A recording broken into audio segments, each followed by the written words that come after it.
अगला टॉपिक है abnormal molecular मास। क्या होता है ये?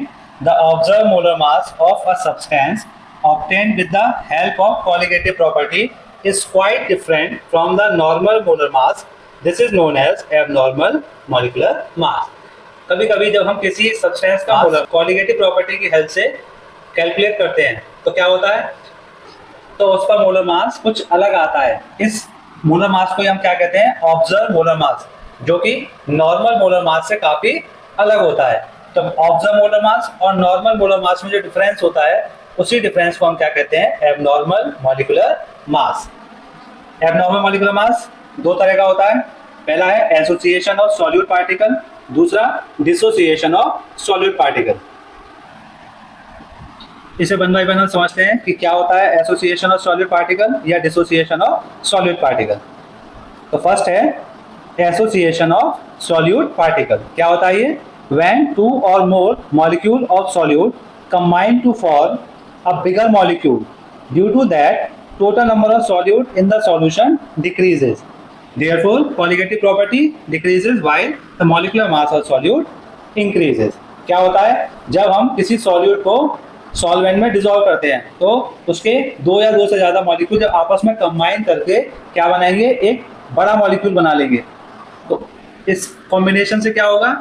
Total number of solute in the solution decrease हो जाते हैं, क्योंकि जब सॉल्यूट के पार्टिकल आपस में कंबाइन करेंगे तो सॉल्यूट के मॉलिक्यूल्स क्या होंगे? डिक्रीज हो जाएंगे। और हमें पता है कि कॉलिगेटिव प्रॉपर्टी सॉल्यूट के नंबर पर डिपेंड करती है। तो अगर सॉल्यूट का नंबर डिक्रीज होगा तो कॉलिगेटिव प्रॉपर्टी क्या होगी? डिक्रीज हो जाएगी। सॉल्यूट के मॉलिक्यूल आपस में कंबाइन हो रहे हैं तो जब कॉम्बिनेशन से जो मॉलिक्यूलर मास मिलेगा वो मॉलिक्यूलर मास हमें क्या होगा? नॉर्मल मोलर मास से ज्यादा मिलेगा। इसे और एग्जांपल से समझते हैं। इसका एग्जांपल है जब दो molecule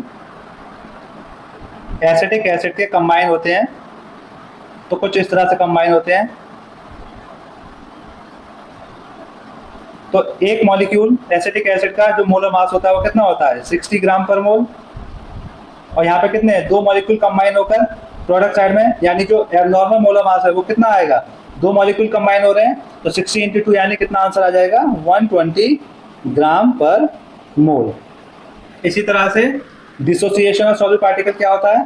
and solute particle like electrolyte undergo dissociation in water. The number of the ions increases.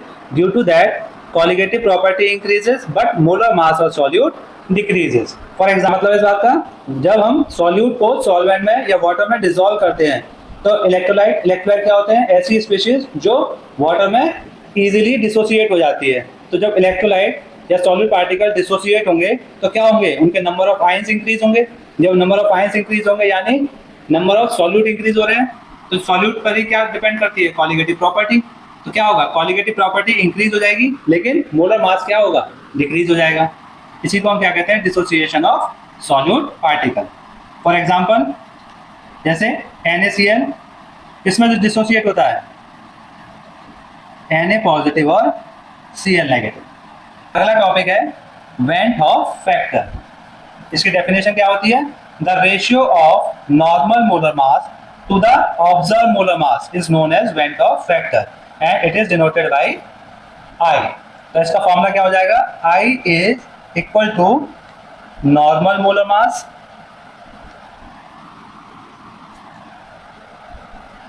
divided by observed molar mass.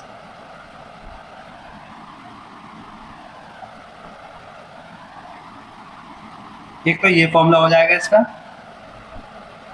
और दूसरी डेफिनेशन क्या है इसकी? It is the ratio of observe colligative properties to the normal colligative properties. तो दूसरा formula क्या हो जाएगा? I equals to observe colligative properties divided by normal colligative properties. एक फॉर्मूला इसका ये हो जाएगा। क्लियर? आई की वैल्यू सॉल्यूशन में सॉल्यूट के नेचर को प्रेडिक्ट या डिफाइन करती है। अगर सॉल्यूट ना तो एसोसिएशन कर रहा हो और ना ही डिसोसिएशन, तो आई की वैल्यू क्या होगी? आई की वैल्यू होगी 1। मीन्स अगर आई की वैल्यू 1 है, इसका मतलब क्या है? सॉल्यूट नाइदर गो एसोसिएशन नॉर डिसोसिएशन। इसका एग्जांपल्स क्या हैं? इसके एग्जांपल्स हैं जैसे ग्लूकोज, सुक्रोज और यूरिया एक्सेट्रा। ये कुछ एग्जांपल्स हैं जो ना तो एसोसिएशन दिखाते हैं ना डिसोसिएशन। और अगर सॉल्यूट पर डिसोसिएशन हो रहा हो तो आई की वैल्यू क्या होगी? Greater than 1। आई ग्रेटर देन 1 कब होगा? जब सॉल्यूट अंडरगो डिसोसिएशन। इसके एग्जांपल्स क्या हैं? इसके एग्जांपल्स हैं NaCl, KCl, Na2SO4 एक्सेट्रा। और अगर सॉल्यूट का एसोसिएशन हो रहा हो तो आई की वैल्यू क्या हो जाएगी? Less than 1। तो आई की वैल्यू लेस देन 1 कब होगी? जब solute undergo association.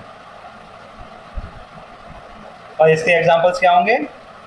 Formic acid, acetic acid etcetera. ये सभी क्या है? आई की वैल्यूज है और उनके एग्जांपल्स हैं। क्लियर? अगर सॉल्यूट का एसोसिएशन या डिसोसिएशन हो रहा हो तो कॉलिगेटिव प्रॉपर्टी जैसे relative lowering vapour pressure, elevation boiling point और डिप्रेशन इन फ्रीजिंग पॉइंट या ऑस्मोटिक प्रेशर के लिए जो फॉर्मूला हम अब तक पढ़ चुके हैं, उनमें सिर्फ एक मॉडिफिकेशन हो जाता है। जैसे relative lowering of vapour pressure का फॉर्मूला क्या होता है? P not A minus P S upon P not A। P not A minus P S upon P not A क्या है? Relative lowering in vapour pressure. और वो किसके बराबर होता है? Mole fraction of solute. तो हमें क्या करना है? बस इस मोल फ्रैक्शन के साथ क्या करना है? आई को मल्टीप्लाई कर देना है। क्लियर? तो relative lowering in vapour pressure अगर सॉल्यूट या तो एसोसिएशन दिखा रहा हो या डिसोसिएशन दिखा रहा हो तो फॉर्मूला क्या हो जाएगा? ये। इसी तरह से एलिवेशन इन बॉइलिंग पॉइंट का फॉर्मूला क्या होता है? Delta TB equals to KB into M। इसमें भी हम क्या करेंगे? आई से मल्टीप्लाई कर देंगे। तो एलिवेशन इन बॉइलिंग पॉइंट का फॉर्मूला हो जाएगा ये। तीसरा क्या होता है? Depression in freezing point. वो क्या होता है? डेल्टा TF बराबर KF इंटू M। इसमें आई का मल्टीप्लाई करके फॉर्मूला किस में कन्वर्ट हो जाएगा? ये फॉर्मूला बन जाएगा। इसी तरह से ऑस्मोटिक प्रेशर भी क्या हो जाएगा? I into CRT। तो अगर सॉल्यूट पार्टिकल एसोसिएशन या डिसोसिएशन दिखाए तो हमें कौन से फॉर्मूले यूज करने हैं? ये फॉर्मूले यूज करने हैं। क्लियर? नेक्स्ट टॉपिक है डिग्री ऑफ डिसोसिएशन और एसोसिएशन। इसकी डेफिनेशन क्या होगी? द फ्रैक्शन ऑफ सॉल्यूट और electrolyte undergoing association or dissociation in solution are known as degree of association or dissociation, and it is denoted by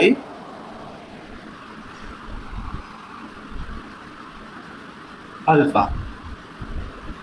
degree of dissociation किससे denote करते हैं? Alpha से। Clear? अगर हमें आई की वैल्यू को calculate करना है तो हमें पहले क्या करना होगा? अल्फा की वैल्यू को कैलकुलेट करना होगा। तो अल्फा की वैल्यू से हम क्या करेंगे? आई की वैल्यू को कैलकुलेट करते हैं। तो डिग्री ऑफ डिसोसिएशन का फॉर्मूला क्या हो जाएगा? Alpha equals to number of moles of solute, either go association or dissociation upon total number of moles of the solute.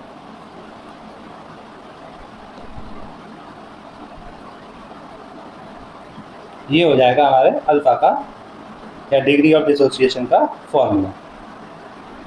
तो अल्फा कैलकुलेट करने के लिए हमें क्या करना है, हमें ये देखना है कितने नंबर ऑफ मोल सॉल्यूट के या तो एसोसिएट हुए हैं या डिसोसिएट हुए हैं, उसको हमें डिवाइड कैसे करना है इनिशियली जितने मोल्स सॉल्यूट के थे। क्लियर? टॉपिक है relation between alpha and I. Alpha क्या है, डिग्री ऑफ डिसोसिएशन, और आई क्या है, वेन ऑफ फैक्टर।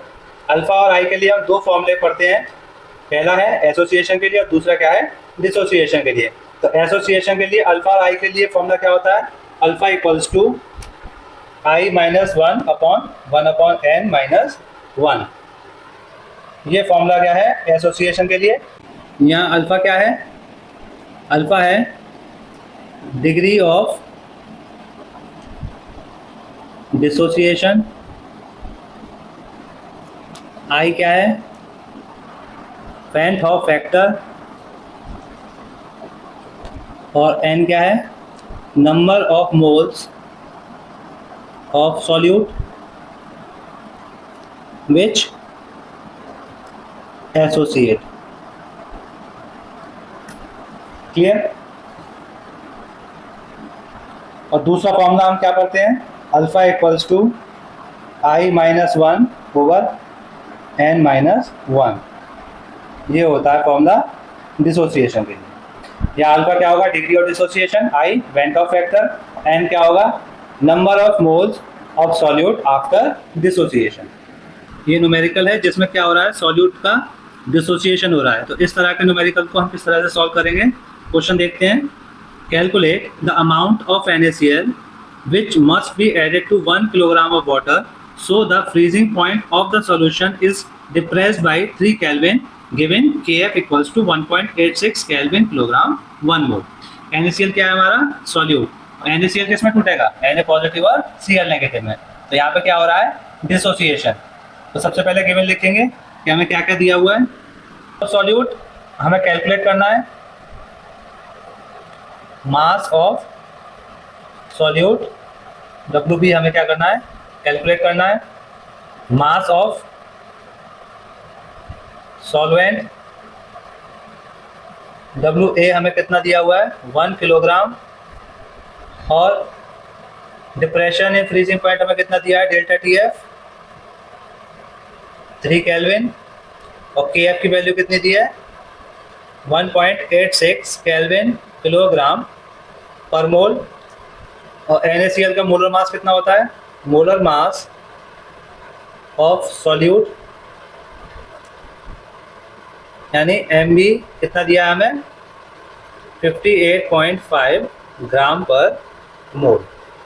और NaCl के लिए I की वैल्यू क्या होगी, NaCl ब्रेक होगा Na पॉजिटिव और Cl नेगेटिव। तो NaCl का 1 मोल ब्रेक होकर हमें क्या दे रहा है, Na पॉजिटिव और Cl नेगेटिव। तो हमें कितने नंबर ऑफ मोल्स मिले, 2। इसमें I की वैल्यू क्या हो जाएगी, 2। तो I की वैल्यू क्या होगी यहाँ पर 2 हो जाएगी। तो इस डेटा को हम फॉर्मूला में पुट करते हैं। फॉर्मूला होता है delta TF equals to i KF into M। M की जगह हम क्या रख सकते हैं, M क्या होता है WB upon MB into WA। WB क्या है, mass of solute, MB molar mass of solute, और WA क्या है, मास ऑफ सॉल्वेंट। I की वैल्यू कितनी है 2, KF की वैल्यू हमें दी है 1.86, और WB हमें कैलकुलेट करना है। MB की वैल्यू कितनी है 58.5, और मास ऑफ सॉल्वेंट कितना है 1, और डेल्टा T हमें कितना दिया हुआ है 3। तो यहाँ से जब हम कैलकुलेट करेंगे तो WB यानी मास ऑफ सॉल्यूट कितना आएगा 47.2 ग्राम। ये वैल्यू होगी मास ऑफ सॉल्यूट। क्लियर?